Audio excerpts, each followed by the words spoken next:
प्रिय छात्र छात्राओं, आज हम अपने बीए पार्ट सेकंड के दूसरे पेपर भारतीय संस्कृति के मूल आधार के अंतर्गत पौराणिक साहित्य के बारे में बात करेंगे। हमने अपने पिछले लेक्चर के अंदर पौराणिक साहित्य के बारे में और पुराण कितने हैं उनके बारे में बात की थी। आज हम बात करेंगे इन पुराणों के अंदर जो रचनाएं हैं और जो भारतीय संस्कृति के अंतर्गत भारतीय इतिहास में इनका जो महत्व है, हम उनके बारे में बात करेंगे। जैसा कि हमने अपने पिछले लेक्चर में 18 पुराणों की बात की थी, तो सबसे पहला पुराण है ब्रह्म पुराण। इसे आदि पुराण भी कहा जाता है। और जितने भी पुराण हैं उन सब में इस पुराण का उल्लेख अवश्य मिलता है। इस पुराण के बारे में कहा जाता है कि इसका प्रवचन नैमिषारण्य में लोमहर्षण ऋषि ने किया था। इसमें सृष्टि, मनु की उत्पत्ति, उनके वंश का वर्णन, देवों और प्राणियों की उत्पत्ति का वर्णन है। इसमें विभिन्न तीर्थों का भी विस्तार से वर्णन मिलता है और इसी में हमें उड़ीसा के कोणार्क मंदिर का वर्णन भी मिलता है। दूसरा पुराण है पद्म पुराण। इस पद्म पुराण के लिए ये माना जाता है कि उग्रश्रवा के द्वारा इस पुराण का प्रवचन किया गया, जो कि लोमहर्षण के पुत्र थे। इसमें विष्णु भक्ति के अनेक पक्षों पर प्रकाश डाला गया है। अगला पुराण है विष्णु पुराण, जिसमें विष्णु को परम देवता मानते हुए उनके बारे में लिखा गया है। इस पुराण के प्रवक्ता पाराशर ऋषि और श्रोता मैत्रेय थे। अगला पुराण वायु पुराण विशेषकर शिव पर आधारित है, इसलिए इसको शिव पुराण भी कहा जाता है। इसमें मगध क्षेत्र के बारे में, गया महामात्य के बारे में बात की जाती है। इसमें सृष्टि कर्म, भूगोल, खगोल, युग, ऋषियों तथा तीर्थों का वर्णन है। राजवंशों, ऋषि वंशों, वेद की शाखाओं, संगीत शास्त्र और शिव भक्ति का विस्तृत रूप से निरूपण भी हमको मिलता है। सबसे अधिक प्रचलित पुराण है भागवत पुराण। यह पुराण सभी दर्शनों का सार है। इसमें श्री कृष्ण की भक्ति के बारे में बताया गया है। इसमें शक्ति का भी विस्तृत वर्णन मिलता है। अगला पुराण नारद पुराण है, जिसे महापुराण भी कहा गया है। इसमें वैष्णवों के उत्सवों और व्रतों का उल्लेख है। इसके विषय में इसके जो प्रमुख विषय हैं मोक्ष, धर्म, नक्षत्र एवं कल्प का निरूपण, व्याकरण, निरुक्त, ज्योतिष, ग्रह विचार, मंत्र सिद्धि, वर्णाश्रम धर्म, श्राद्ध, प्रायश्चित आदि का इसमें हमें विस्तार से वर्णन मिलता है। मार्कंडेय पुराण को प्राचीनतम पुराण भी माना जाता है। इसमें इंद्र, अग्नि, सूर्य आदि वैदिक देवताओं का वर्णन मिलता है। इसके प्रवक्ता मार्कंडेय ऋषि हैं और श्रोता क्रौष्टुकी शिष्य हैं। इसमें गृहस्थ धर्म, श्राद्ध, दिनचर्या, नित्य कर्म, व्रत, उत्सव, अनुसुईया की पतिव्रता कथा, योग, दुर्गा महामात्य आदि के बारे में विशद वर्णन मिलता है। अग्नि पुराण के प्रवक्ता अग्नि व श्रोता वशिष्ठ हैं। इसी कारण इसको अग्नि पुराण कहा गया। इसे भारतीय संस्कृति और विद्याओं का महाकोश माना जाता है। इसमें विष्णु के अवतारों का वर्णन है। उनके अतिरिक्त शिवलिंग, दुर्गा, गणेश, सूर्य, प्राण प्रतिष्ठा के अतिरिक्त भूगोल, गणित, फलित ज्योतिष, विवाह, मृत्यु, शकुन विद्या, वस्तु विद्या, दिनचर्या, नीति शास्त्र, युद्ध विद्या, धर्मशास्त्र, आयुर्वेद, छंद, काव्य, व्याकरण, कोश निर्माण आदि विषयों की जानकारी हमें इससे मिलती है। भविष्य की घटनाओं के वर्णन पर आधारित भविष्य पुराण है, जिसके अंतर्गत ब्राह्मण धर्म, आचार, वर्णाश्रम आदि विषयों का वर्णन हमको मिलता है। ब्रह्म वैवर्त पुराण वैष्णव पुराण है, जिसमें श्री कृष्ण के चरित्र का वर्णन है। शिव की उपासना का वर्णन लिंग पुराण में मिलता है। वराह पुराण में विष्णु के वराह अवतार का वर्णन है। पाताल लोक से पृथ्वी का उद्धार करके वराह ने इस पुराण का प्रवचन किया। शिव के पुत्र स्कंद, जिन्हें कार्तिकेय और सुब्रमण्यम भी कहा जाता है, उनके नाम पर स्कंद पुराण है। यह सबसे बड़ा पुराण माना जाता है। इसकी 6 संहिताएं हैं: सनत कुमार, सूत, शंकर, वैष्णव, ब्रह्म एवं सौर। इस के अंतर्गत 2 गीताएं भी हैं, ब्रह्म गीता एवं सूत गीता। इसके 7 खंड हैं: माहेश्वर, वैष्णव, ब्रह्म, काशी, अवंती, नागर तथा प्रभास खंड। इसके बाद विष्णु के वामन अवतार पर वामन पुराण है। इसकी 4 संहिताएं हैं: माहेश्वरी, भगवती, सौरी, गणेश्वरी। विष्णु के कूर्म अवतार पर कूर्म पुराण है, जिसकी 4 संहिताएं हैं: ब्राह्मी, भगवती, सौरा और वैष्णवी। इसमें ईश्वर गीता और व्यास गीता भी है।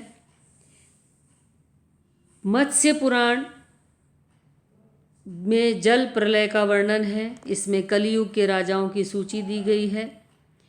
गरुड़ पुराण वैष्णव पुराण है, जिसमें प्रवक्ता विष्णु और श्रोता गरुड़ हैं। गरुड़ ने कश्यप को सुनाया।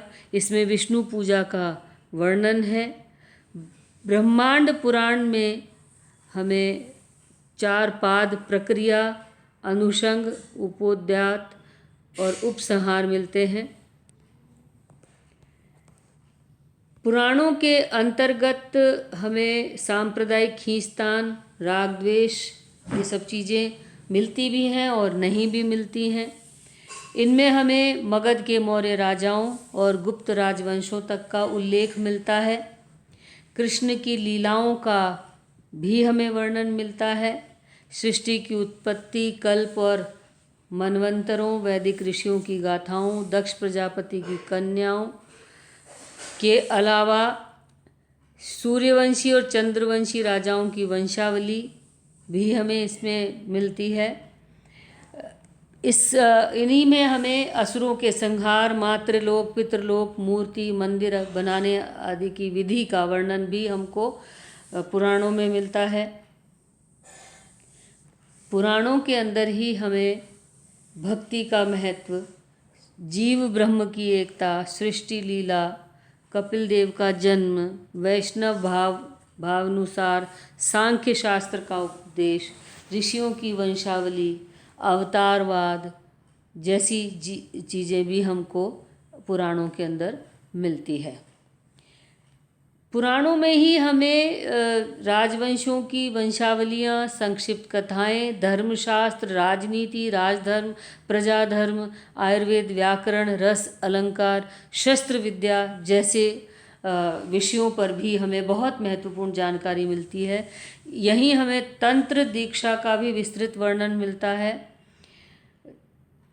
तो पुराणों के माध्यम से हमें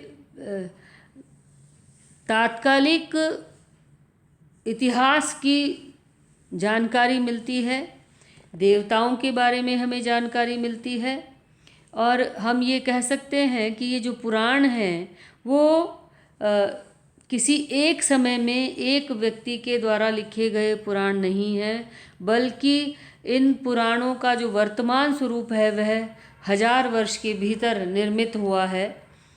पुराणों के बारे में यह माना जाता है कि भाई इसका रचना काल क्या है और इसके रचयिता कौन हैं। जो बृहदारण्यक उपनिषद शतपथ ब्राह्मण में हमें यह जानकारी मिलती है कि ऋग्वेद, यजुर्वेद, सामवेद, अथर्वा, गरीस, इतिहास, पुराण विद्या, उपनिषद, श्लोक, सूत्र, व्याख्यान और अनुव्याख्यान हुए हैं। छांदोग्य उपनिषद में भी लिखा है कि इतिहास पुराण वेदों में 5वां वेद है। अत्यंत प्राचीन काल में वेदों के साथ पुराण भी प्रचलित थे, जो यज्ञ आदि के अवसरों पर कहे जाते थे। कई बातें जो पुराण के लक्षणों में है वेदों में भी है, जैसे पहले असत था और कुछ नहीं था। यह सर्ग, देवासुर संग्राम, उर्वशी पुरुरवा संवाद इतिहास में है।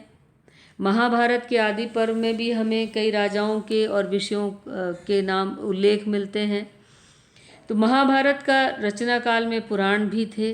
मनुस्मृति में भी लिखा है कि पितृ कार्यों में वेद, धर्मशास्त्र, इतिहास, पुराण आदि सुनाने चाहिए।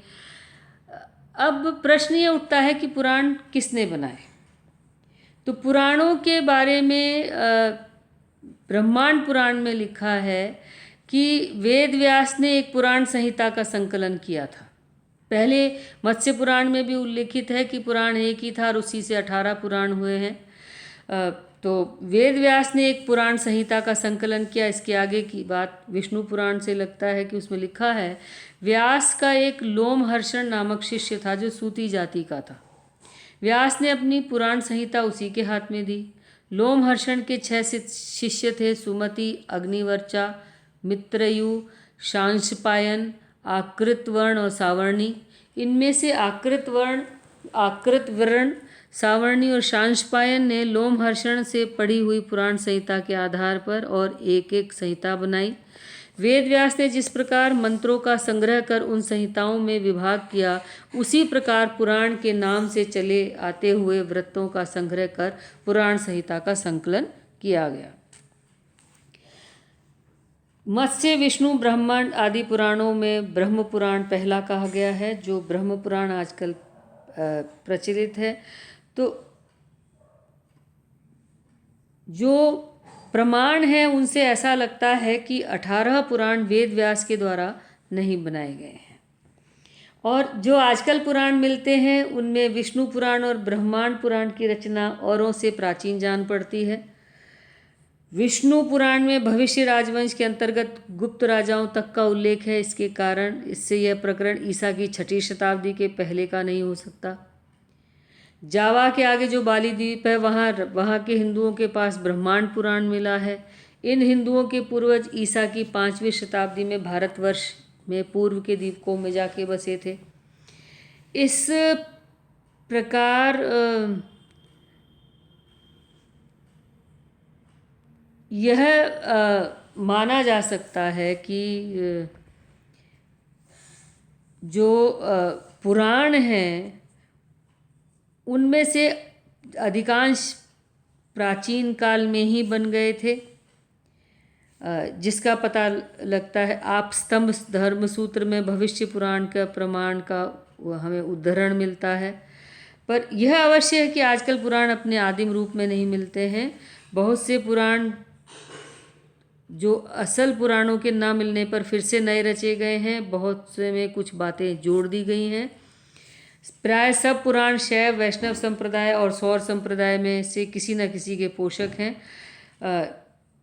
विष्णु, रुद्र, सूर्य आदि के उपासना वैदिक काल से चलती आ रही है, किंतु धीरे धीरे किसी एक देवता को प्रधानता दी जाने लगी।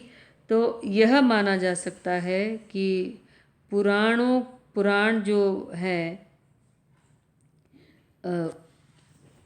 उनमें हमें संप्रदायों का सूत्रपात मिलता है। पुराणों का उद्देश्य पुराने व्रतों का संग्रह करना, कुछ प्राचीन और कुछ कल्पित कथाओं का उपदेश देना, देव महिमा और तीर्थ महिमा का वर्णन कर जनसाधारण की बुद्धि को धर्म बुद्धि के रूप में स्थिर रखना था। और व्यास ने सूत जाति के एक पुरुष को अपनी संकलित आदि पुराण संहिता प्रचार करने के लिए दी थी। तो इसके रचयिता वेद व्यास और उनके शिष्य हैं, और कालांतर में भी इनकी रचनाएं होती रहीं, इनमें संवर्धन होता रहा। तो ये तकरीबन 1000 वर्ष के अंदर पुराण तैयार हुए, और इन पुराणों के माध्यम से हम भारतीय इतिहास के बारे में, भारतीय संस्कृति के बारे में, भारतीय धर्म के कर्मकांडी स्वरूप के बारे में, भारतीय धर्म के अंतर्गत